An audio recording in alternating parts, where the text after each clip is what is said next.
The Diplomat, 8th of March 2024, a more holistic course of action is charted for China-Sierra Leone relations with the visit of President Bio. President Julius Maada Bio of Sierra Leone visited China on a state visit from February 27 to March 2 at the invitation of Chinese President Xi Jinping. It was the inaugural African president's visit to China in 2024. Our previous research indicates that more robust trade and investment ties between Africa and China are frequently correlated with the frequency of high-level visits to China by African leaders. However, precisely how does this occur? Will this correlation persist, particularly in light of the international community's apprehensions regarding the Chinese economy? An examination of Bio's visit from the previous week yields crucial insights. China and Sierra Leone formally commenced diplomatic relations on July 29, 1971. The 6 visits to China by the presidents of Sierra Leone between 2009 and 2024 was an average number of visits compared to other African nations. Furthermore, David J. Francis, the foreign minister of Sierra Leone, visited Beijing only 10 months ago. The frequency of high-level visits to the country unequivocally demonstrates China's status as a priority partner for Sierra Leone. There are multiple justifications for this. Initially, Sierra Leone's largest export market was unquestionably China.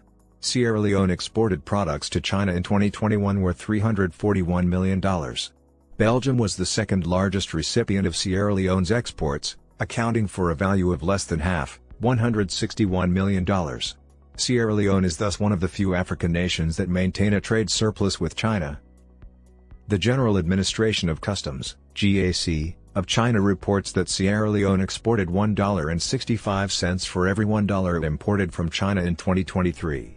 However, Sierra Leone's primary exports to China consist of raw materials, including aluminum, iron, and titanium ores, with wood and diamonds following suit. This brings us to the second reason for China's significance to the nation. Additionally, China is the largest source of foreign direct investment, FDI, in Sierra Leone. To illustrate, China allocated $106 million to investments in the country in 2021, while the United States contributed $1 million and the United Kingdom contributed $66 million. However, similar to previous investments, Chinese investment in Sierra Leone has primarily centered around iron ore refining and the extraction of diverse minerals. Furthermore, from Sierra Leone's perspective, China's assistance for infrastructure development, healthcare, education, and agriculture, among other sectors, has been a crucial area of cooperation.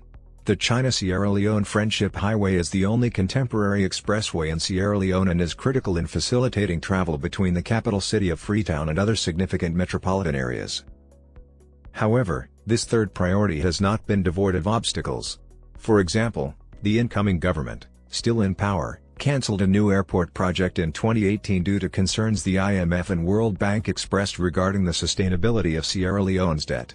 Since then, new projects utilizing Chinese financing and firms have been announced, including the construction of a bridge to the existing airport, the completion of which is anticipated in 2027 and for which an MO was just signed in late 2023. Lastly, since its inception in 2005, Sierra Leone has presided over the Committee of 10, C10, of the African Union, tasked with reforming the United Nations Security Council, UNSC.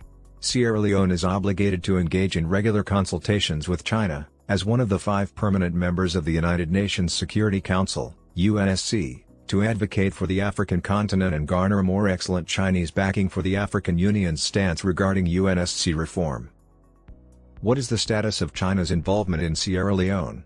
December 2016, marking the passage of precisely 7 years, saw the formation of a Comprehensive Strategic Cooperative Partnership, CSCP, between China and Sierra Leone. A CSCP, which stands for China-Senegal Chamber of Strategy, is an elevated status of bilateral relations occupied by a mere 14 African nations. The remaining nations are as follows: Democratic Republic of the Congo, Ethiopia, Gabon, Guinea, Mozambique, Kenya, Namibia, Senegal, Tanzania, Zambia, and Zimbabwe. China must also perceive Sierra Leone as a nation with a population comparable to that of the Chinese metropolis of Chongqing, possessing some unique qualities. Sierra Leone, despite its diminutive size, possesses substantial mineral reserves.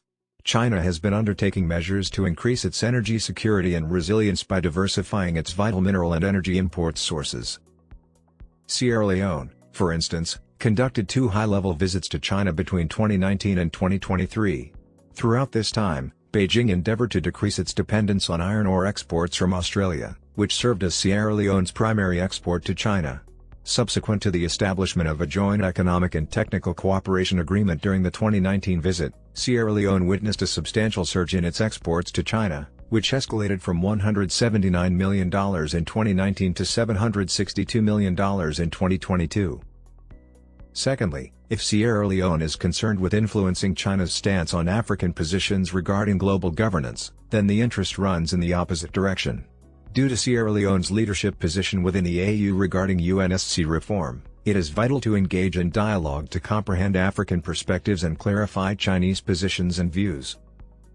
Putting aside these shared historical interests, the fundamental inquiry continues to be about the future of the bilateral relationship and the ramifications that this may have for other African nations. This time, the primary distinction was BIO's intense emphasis on investment diversification. Sierra Leone's security and political stability have been significant factors in the BIO administration's efforts to establish the country as a prominent international investment hub. Significant reforms have been implemented to enhance the business environment in Sierra Leone, including one-stop services for potential investors at the National Investment Board and expedited procedures for business registration. We attended an investment forum that BIO presided over during his sojourn in China to support these endeavors. Ministers from Sierra Leone provided comprehensive presentations to Chinese participants regarding bankable initiatives in various sectors, including education, infrastructure, mining, ICT, and manufacturing. Significantly, the presentations advocated for investments in poultry and aquaculture, palm oil, rice, sugar, cocoa, oil palm, and agro-processing of palm oil, rice, sugar, cocoa, and oil palm, in addition to infrastructure and mining, with the dual objectives of reducing poverty and creating employment opportunities in Sierra Leone. Similarly, the forum advocated financial commitments towards skill transfers, education, and training. However, upon attentively observing these presentations, a significant deficiency that emerged was the absence of innovation demand on the African continent. In the case of Sierra Leone, for instance, there was no explicit effort to climb the value chains of its extant exports to China and expand its manufacturing capacity for those products.